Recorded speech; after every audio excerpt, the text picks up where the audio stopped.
we look at testing, and this is the year. This is what's going to happen. This is where it all starts. Or it's just relatively pointless.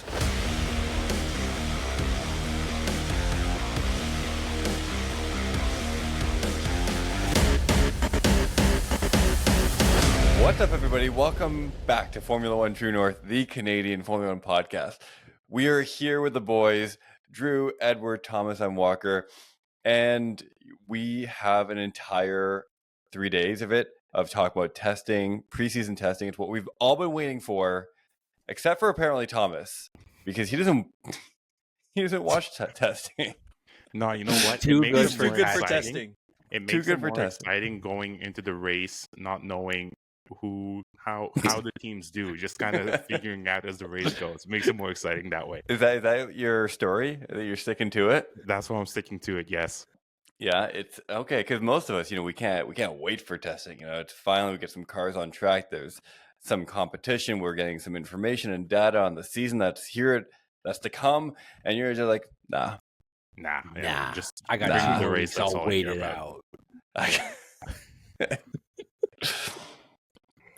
All right, it's like so for you, this could be like an awkward blind date because you're not gonna have really much to talk about. I'll wing it. Don't worry. I'm still looking forward to your quote unquote insights into testing. Let's let's start with someone who definitely watched testing. Ed, I know you're looking forward to this. I know you went through all the stats. We're going to touch on all that really quickly, but opening thoughts, F1 testing 2025, give us the goods.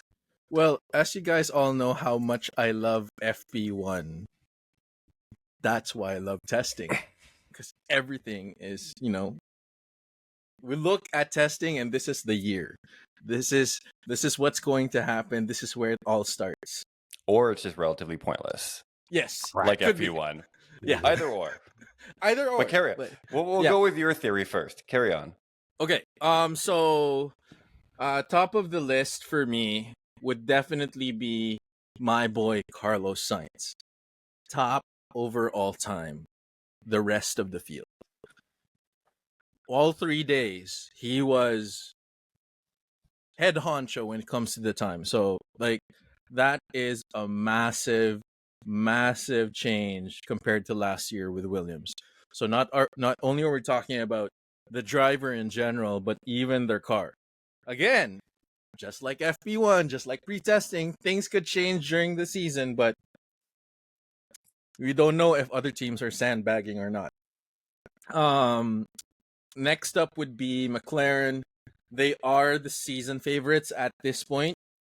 There are some concerns in terms of the car being a little bit hard to control, and they're probably preparing for the regulation changes, specifically the flexi wings, because that's one thing that really, really helped them last season. And we shall see how they're going to react and how they're going to prepare for those changes. And nipping at their heels are both Ferrari and Mercedes. So as we all know, Lewis Hamilton is now with the red Ferraris, and they were, I wouldn't say really fast, neither would I say really slow either. They were how we would expect them to be. As we all know, they are good with qualifying, 1 lap speed. They're all about that straight line speed. They're good with that. Mercedes, not so much in a straight line, but good mid-speed corners, slow corners. And on top of that, Bahrain had weird weather wherein it was also cold. So again, could be playing towards Mercedes on that end for preseason testing. And then lastly, because I don't want to, take up the entire podcast if I talk about all of this, would be Red Bull.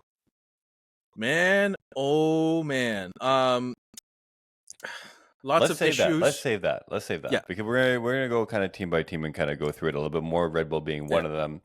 Mm-hmm. Drew, opening thoughts, buddy.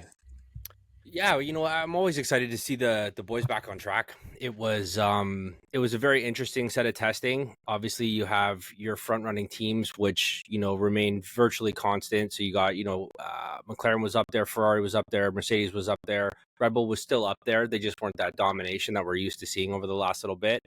But the mid pack team is kind of what's more interesting. I think you have some of those historically bottom running teams that are kind of fighting for that mid pack space. You got your Williams there, you got your Haas there, which I think is super, super interesting. And then you got teams, well, or at least a team like Aston Martin, which seem to be struggling. And I don't know if they're sandbagging or they're trying to figure some stuff out. But our homeboy Adrian Newey has officially started at Aston Martin Racing. So things might seem dramatically different by the time we actually get to the first race, or at least the first quarter of the season. Things might turn around for them, hopefully with Newey there.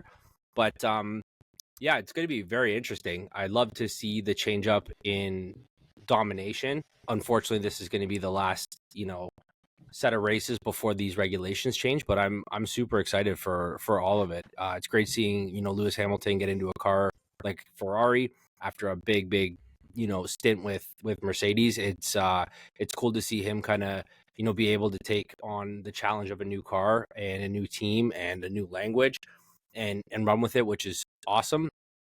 And it's actually really nice too towards Ed's point with Carlos Sainz over at Williams, to see him do the same thing, right? He spent a few years at Ferrari, and to see him jump into that Williams and kind of take off with that is just awesome. So yeah, I'm pumped to see all that stuff. I feel like I agree with everybody here in that I'm really excited for testing and seeing cars on track. And I also might think it's a little bit pointless, right? Because you see a lot of show, like it's hard to really, there have been a few examples in the past where, we've identified really great concepts and great teams and really poor ones. The one I'm thinking of is Mercedes with their zero pod design a few years ago, right? They came out completely different from everyone else, and everyone just kind of knew from that point out that they were a bit of a dud in terms of the season that was coming up. How much do you put into the results that we saw in this particular testing, and how representative do you think that is of the year to come? Why doesn't Thomas answer that question? Oh yeah, why? Thomas. That's a great question for Thomas to answer. Since most of you know now, I didn't watch testing, and just basically to what Walker said, just because a team or a driver has a very, very good result, that doesn't necessarily set precedent for how their season is going to go or their race is going to go. So for me, part of that, it's kind of personal, but I don't really enjoy watching testing. I don't find the fun of it. It feels more like a chore than where you actually sit down and you watch the race. So for me, the race is what really speaks to me, and that's what I think it shows how possibly the rest of the season is gonna go. So to Walker's point, testing might give us a hint here or there for a certain team or driver, but it does not guarantee anything. When the races happen, there's so much factors, weather, crashes, someone gets sick or loses an appendix, that throws a whole nother curveball into the race. So yeah, testing, it doesn't set anything for me. And I just want to qualify my statement. When I say it's pointless, I mean it's pointless for us, the fans, and people who are trying to pontificate on what it means for the future to come. I think it's an incredibly important exercise for teams as they try and figure out like their cars and the balance, and they have different setups and they're running different programs. But within that, you don't always have parity by which the times are comparable to each other, right? Because you're running high fuel, low fuel, different drag levels, et cetera, et cetera. So qualifying that for my statement, Drew, what do you take away, and how reliable do you think the results are from this session going into the year? It's a great question, and I agree wholeheartedly. Like, I think, like, does this set the tone for the year? Kinda, yeah. Like, everybody comes out with the best on what they had, and to your previous point too about Mercedes coming out with the side pods, and everybody looking at that being like, that shit's not gonna work. Well, that shit didn't work. So like, there are some things that people can get wrong. I think testing's, like you said too, like, it's great for the teams. The teams need to do this. I'm sure the amount of data that they get over those 3 days is absolutely incredible and gives them a ton to work on over the next few weeks. But the reality is that like all the work that they've done to come out with this car during testing, there's a lot of it that's done already. Like there's not a lot of huge changes that can be made that quickly and get back to the factory, machine the parts, get them out there. They can do it pretty quick, but like they've based their whole design around a certain style or an idea, and to kind of switch up the whole whips at this point would be very difficult, right? So I think that you know, it doesn't show 100% what the season's going to look like. Do I think that the standings are going to come out something very similar to where they are now? Yeah, maybe. We still got our top four as the top four.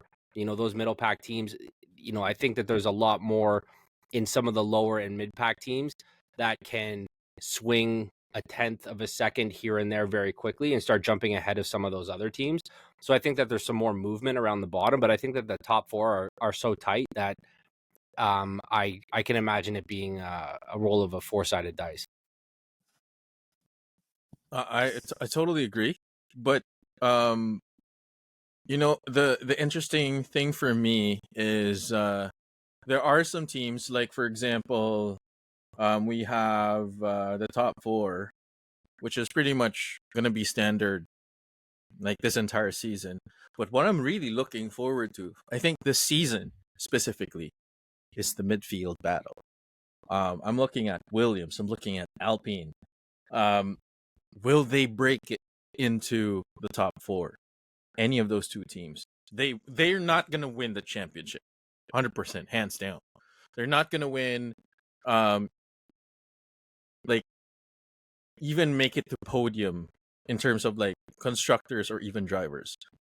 But even breaking into that compared to how they were last year, that's gonna be that it gives me a telltale sign that these two teams are now climbing. They are going to take a little bit more out of the top teams, even specifically towards Red Bull, because Red Bull right now, based on what they showed us for pre-testing, they're at the bottom of that top four.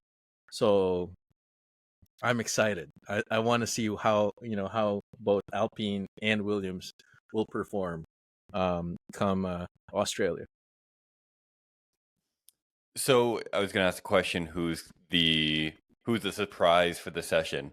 I know we've had a couple of Williams mentioned. Anyone else of note that kind of surprised you? Not really. Did we lose you? Alpine did okay. Like I didn't hate on Alpine, but I think Williams was like the big surprise there in terms of like fastest lap and like overall race pace. I think that the other surprise going the other way was Aston Martin, right? And they were sliding downhill at the end of last year, and I think that they've kept up with that. But is that a surprise? Probably not. I know that Newey's just starting there, but I think that that Aston kind of needed a little bit more pace there. Speaking of Alpine, and this is a little off topic. Last week we talked about the liveries, reveal, F175, all that kind of stuff, and I was a big fan of Alpine under the lights. Not as big of a fan in person. That blue and pink, I don't know. It wasn't doing it for me, right? And someone brought up Pepto-Bismol last time, and it was on my mind. That was you, Thomas. Thank you.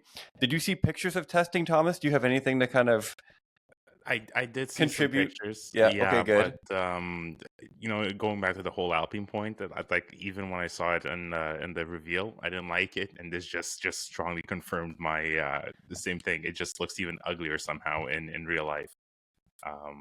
So yeah, I called it on that one. You know what? Good lighting will work wonders. And when they're out in the daylight, it was just kind of flat. It wasn't for me. Off topic, I know. Ed, you said something really interesting. On topic. Kind of off topic. Yeah. I mean, straying a little bit, but any other liveries disappoint in the flesh while we're on topic? No, just Alpine. No, just Alpine, I guess. Haas was looking nice. I really like the Mercedes livery. I think that looked pretty sharp. It was like not a big change, but I just kind of like the fades that they did from the black to the kind of teal into the silver. It was nice. I like it, guys. Yeah, it's a theme. The gradients this season. Yeah, everyone's doing it. Or that's ombre. big stripe in the back. So yeah, it's a nice theme. I want to go back to something you said, Ed. Just before I went on that tangent, you pegged Red Bull as number 4. Yeah. 3-time back-to-back world champion driver, Yeah. at least. Yeah. I know they struggled a bit last year.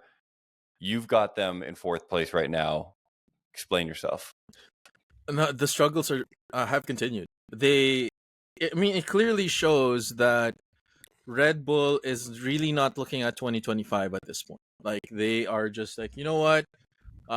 We'll take what we can get. We'll try to improve the instability of the car during the corners, because both Liam Lawson and Max Verstappen spun out. So, I mean, that was the same issue they were having last year. I mean, they have designed the car in a sense that it is for Max Verstappen, because he always loves to play in the limit. He knows how to turn the car, not just with the steering wheel, but also with the pedals as well. But I think they overdid that way too much. So that for me just like tells me that the team, they're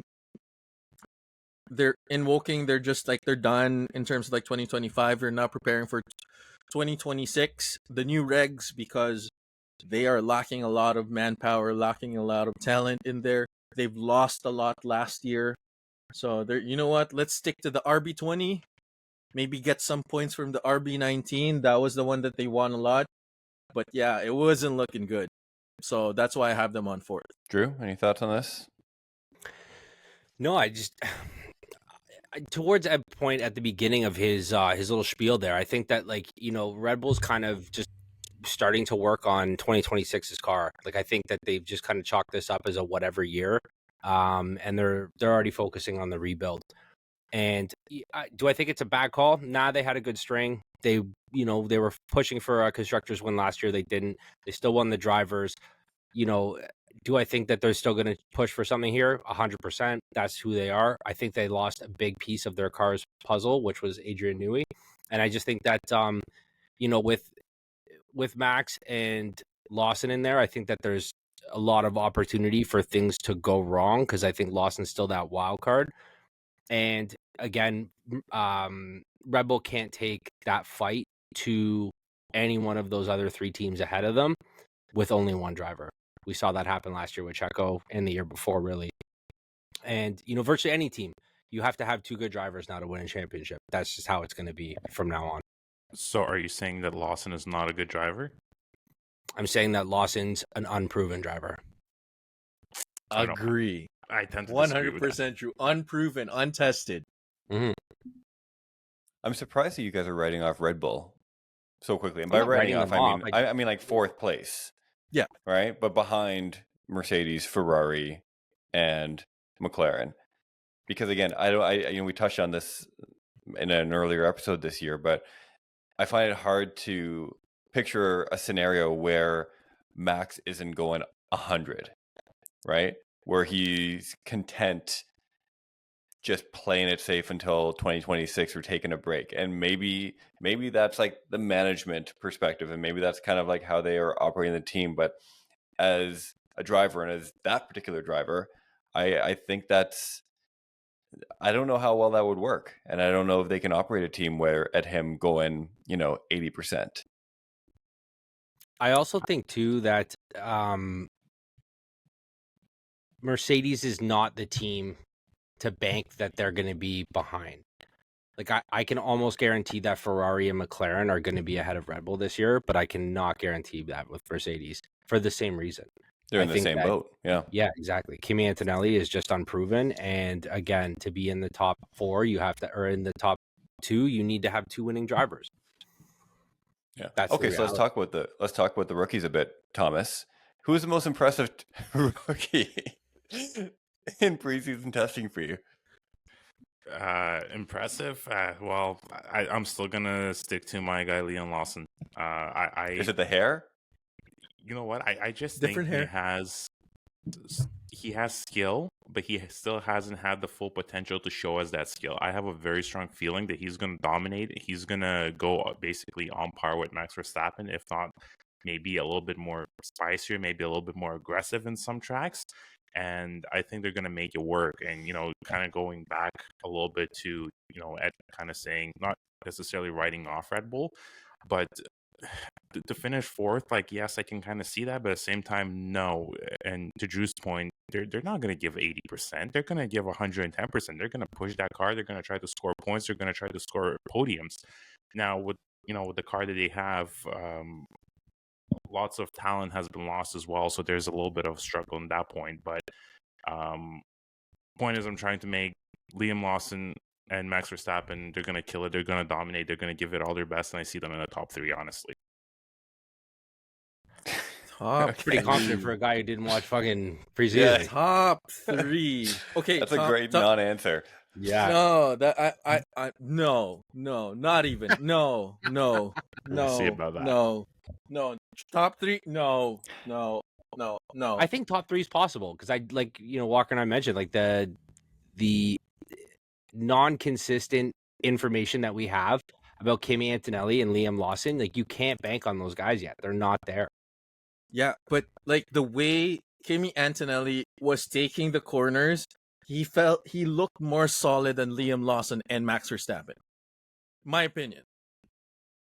I felt that he had it like dialed down a little bit more. The car looked a lot more stable than what Red Bull had for I think preseason testing. that Mercedes car is an easier car to get in and drive than the Red Bull.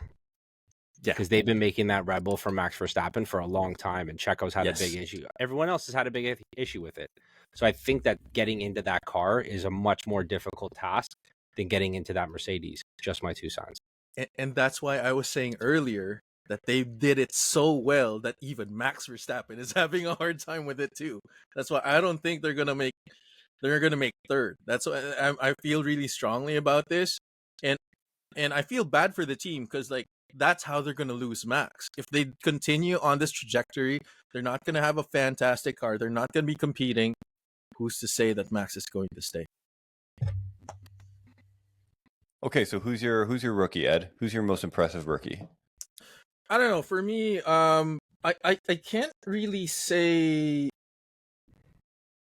I mean, for me, it would have to be Gabriel Bortoleto.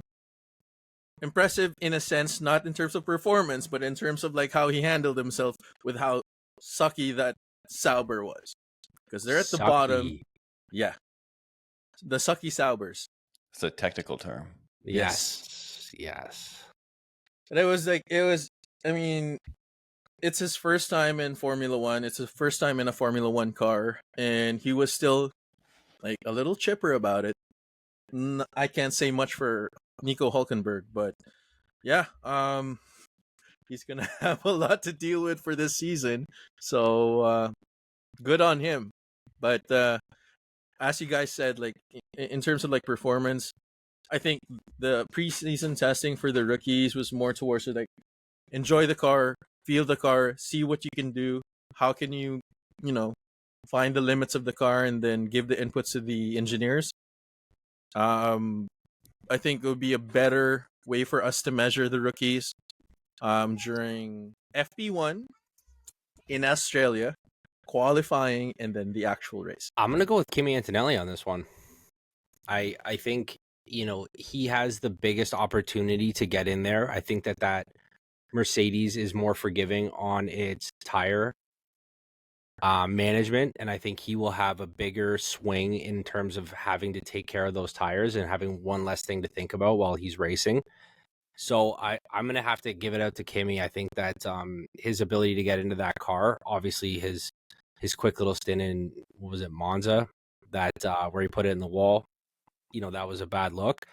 But, after seeing him during preseason, I think that, Toto might be onto something. He did look confident, to Ed's point. He was looking pretty confident, and I just think that car is going to give him a little of the grace that he needs. So I'm going to go with Kimi on this one, bud. So just looking it over quickly. So no rookie outpaced their more seasoned teammate, right? So all of the incumbent drivers were the fastest drivers, but of all of them, we did have Kimi topping the charts for the rookies, with Lawson coming second, about what is it? Half a second behind. That's a big gap. That's a big gap. Different cars, testing, we'll see. Based on everything you saw in testing, Thomas, have your predictions changed from the first show we did when we talked about Drivers' Championship, Team Championship? No, I don't think they did. I think they're going to be the same. Perfect. That's Any a great rationale answer behind for- that based on testing? Any rationale, or No rationale, just because? Yes. Just because. Just because. Okay, Ed. Early. I actually forgot what I said during the other That was episodes. my next question. Quick poll. Yeah. Who actually remembers what I they don't said on the first remember. episode? I actually don't. But you know what? Like I'm gonna call it right now for me. And I'm gonna do the exact same prediction from last year. McLaren, drivers, and constructors. What a boring, safe bet. Right? Jesus, Ed. Yeah, but that's what Come you call on. conviction. Conviction. I'm Yeah, sticking with my boy Lewis boring. this year. I'm going to jump on the Ferrari bandwagon because I'm going to put it out there. I look good in red too. Package size, a little bit smaller than Lewis's, but still looking good in red, boys. Yeah, no, I think that Ferrari's got a good shot at it. I think there might be a power struggle dynamic between Oscar and Lando this year again.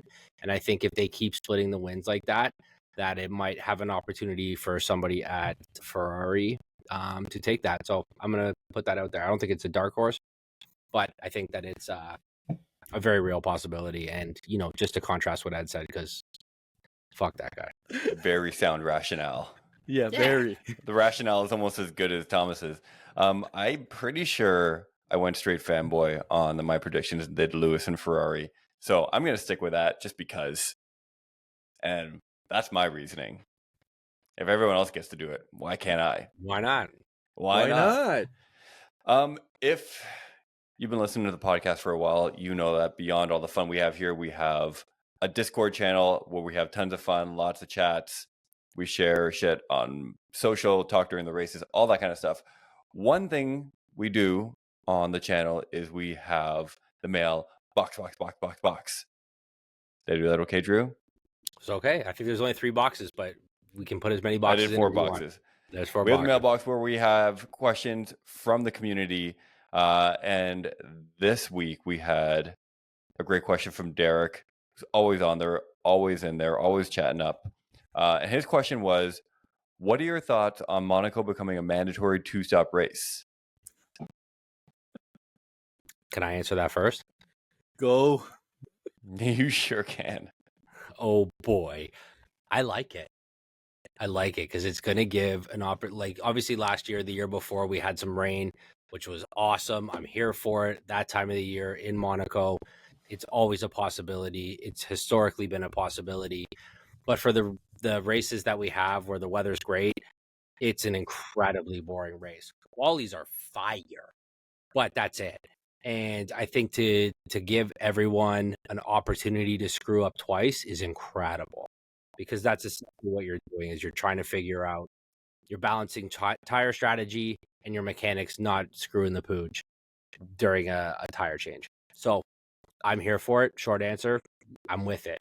And it's already happened, so it is what it is. So, I mean, in terms of that, like, I don't think things are going to change. It's going to be a procession. Like, lap 1, they would pit. Lap 2, they would pit and then wait. That's it. It doesn't really change as much. The only thing that would change is the sentiments of the drivers towards the FIA at this point. So I think it's gonna get very crispy and very spicy with the 2-stop strategy. It is definitely gonna, like, basically to Drew's point, it's gonna mess up. I think not necessarily mess up, but it's gonna throw in this randomness into the race. And if your drivers are performing, if the mechanics are performing, weather comes into play. And I'm for the same way as Drew. It's gonna make things so much more interesting. Monaco, like, is an okay race. enjoy it somewhat, but with 2 stops, I think it has so much more potential, so much more entertainment value added because of it.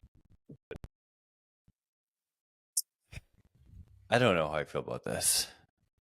I have an idea of how I feel about this, and it comes back to the FIA trying to manufacture entertainment, right? And I understand there are other rules in place that kind of try and accomplish this, but this is like a very track-specific, unique situation where they are trying to manufacture more entertainment based on the characteristics of a track. And I don't know if I like it, right? Like, what happens if they then go to, Spa or something like that, and they say on Eau Rouge, when you're going up the hill, you have to take your foot off the gas and just coast, right? And that's going to be a rule, right? And these are ridiculous examples, but like, I don't know if I like these per track regulations or rules to manufacture that. I think it's just the characteristic of the track. And there's other reasons Monaco is great, because of qualifying, because of like the show, because of everything that it is, because of the history. So, while I think it will make the race a little bit more interesting, I just don't know if I like the precedent that it sets based on the goals that it's trying to achieve, right? I think it takes some of the sporting out of it. And maybe not the sport, but just like the pure racing out of it, given that track. So that's my take on it. That's what I like think. your opinion. I like it. I understand what you're saying, because it's like where does this end? Yeah. I Yeah, know where where does it it ends. I have the answer where it ends. Oh, good God. Thomas, please enlighten us. Susie Wolf, 2026, president for the FIA. I see a huge conflict of interest there. Yeah. Oh, so Are Toto? you confused about her last name? Toto? Nah, I don't Yeah, think Yeah, so. that'll I never thought happen. about that as well. As soon as That'll I never saw happen. that. It's cute. It's a cool little meme to put up on Instagram to get some likes and shares, but Yeah. this shit ain't happening, bro. And it's not even that she doesn't deserve it. Like, I think she probably has Not like it at all. the credentials and like the mind to probably do a really good job. But yeah, how do you stay impartial? Right. You I can't. mean, that being said, the FIA is a big governing body. They do more than Formula One, right? So, But does anything else really matter? well, no, There we go. no. The answer is no. But yeah, they do one thing then. Just want to go back to the mailbox box and Derek's question, because he brought up a good point. He was talking about the strategy that teams are going to take if they do find themselves near the back, right? And that's basically just, in addition to kind of like what I said, right? Are teams then going to take strategy decisions or make strategy decisions in which it compromises the race further? So, for example, he said if teams are near the back, they're going to do one pit stop on the first lap, do one pit stop on the second lap, and then they're just going to ride it out and hope for the best, right? They're going to try and catch up, and then that's it, right? That's boring. I'm here for it. Wouldn't it be crazy if every single team did the 2 pit stops on the first and second lap? They all had to just scramble in the pit lane, in the already They small did pit it, lane. and they just troll the FIA by doing that, and then it's the That'd be same incredible. race. Isn't would there be like pretty a funny. rule That would where be the ultimate troll. isn't there like a rule where the pits only open like on lap like 3 or 5, or is that only for some tracks? I don't think so. And based on the I think FIA, they can change the rules again anyway. Yeah, they can make it exactly. Anyways, Derek, buddy, thank you for the question. Come check out the Discord. Link's going to be in the show notes. Join the conversation. Leave a question. We'll have to talk about them here every single week. Gentlemen, there's only one way to end an episode like this. Only one way I know of. Ed, are you playing that on a speaker? Yeah, I am, unfortunately. Okay, can you pause that? Cause we're fucking big time here. Yeah, we have buttons for this. Name that sponsor. Oh, we do. Name that Yeah. sponsor. You know the game. Really simple. Thomas, who's now hosting, is going to name 3 sponsors. Drew, Edward, and myself have to tell you what that company does and which car they sponsor. Thomas, Before over we to you, start- buddy. Before we All start, right, this better are you- be difficult. These are difficult. I This actually better be tried to make them difficult a little because bit more last difficult. week was Yeah, just meh. yeah, it's okay. It's okay. Don't worry. Okay, you guys ready? Let's do this. Okay, first one, Girard Perregaux. So to spell it is GIRARD dash PERREGAUX. Girard Perregaux. Who wants to go first? I'm gonna go first. Go. Gerard Perregaux is on Alpine, and it is a watch company. All right, next. I would say McLaren, and they make car seats. Walker. They are a watch company. Alpine's a good guess because they're French. But I am just going to change it up, and I'm going to go with Sauber. All right, so it is a watch company. Both Drew and Walker are right in regards to that, but the team is actually Aston Martin. Really? Yeah. I'm surprised they didn't have a Blingier watch. Or like a their Hublot or team. something. Yeah, interesting. All right. All right, next one. This one is when I first read it, I didn't know what it was either until I actually read into the sponsor. Taintinger, TAITTINGER. Again? TAITTINGER. Taitinger? Taintinger, I guess. Yeah. Taitinger. Sounds like a sound effect. I is going to be on McLaren, and Tinger is a software development company. All right. I would say Haas and logistics. Ferrari, Tool and Die. All right. So for the team, Ed gets the point there. It is on Haas, and they basically alcohol, wines, and high quality champagne. Okay. That would be the alcohol sponsor on Haas. Yeah, right. Wouldn't it be like Jack Daniels or something like totally or Grey American? Goose. Maybe. Yeah. Told you I'm gonna make this week hard. I told you. All right. This is just That's what she average. said. This is just baseline. Yeah. We've all scored a point at each round, so figure It's it out. okay. You still didn't get both of them correct, but all right. Next one is SIA. SIA. Is that an acronym? It is, but if I say the whole thing, it's going to give it away. What the company does essentially. What? But okay. Is that how the logo looks like? It has the letters SIA in it. Yes. Just SIA. Let me quickly check. Yeah, SIA. Yeah. Okay. USA. All right, okay, it's I'll gonna go be first. on. Okay, Are you rock on? and roll. Okay. Yeah. All right. SIA. It's going to be in banking, mergers, acquisitions. That's my guess, and I believe it is on Alpine. All right. I'm gonna go with McLaren, and I think the A stands for automation, so I'm gonna go with something to do with that. Okay. SIA. I would go with Williams and actually no, Alpine software company. Well, Ed, you should have stuck with Williams. That would have been the right guess for the team. Okay. But unfortunately, none of you are right. It's actually Spinal Injuries Association. Frank Williams was in a wheelchair essentially, so they teamed up with Williams, and basically it's aim to reach everyone with a spinal cord injury to tackle whatever barriers they might face and connect them to all the help and support they need to flourish in their lives and what they want to choose. So it's a charity. Yeah, it's a charity essentially. Okay. All right. Well, thank you, Thomas. That's been a thrilling round of Name That Sponsor.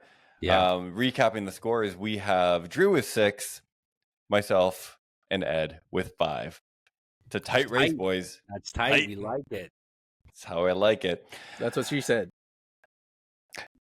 Gentlemen. There's been lots of fun. Don't forget, hit us up on the Discord. Don't forget to find us on all the socials, Instagram, YouTube, wherever podcasts can be heard. Spotify, Apple, iTunes, all that good stuff. I'm Walker. For Drew, Thomas, Ed, this has been Formula One True North, the Canadian Formula One podcast. Ciao for now. Go Williams.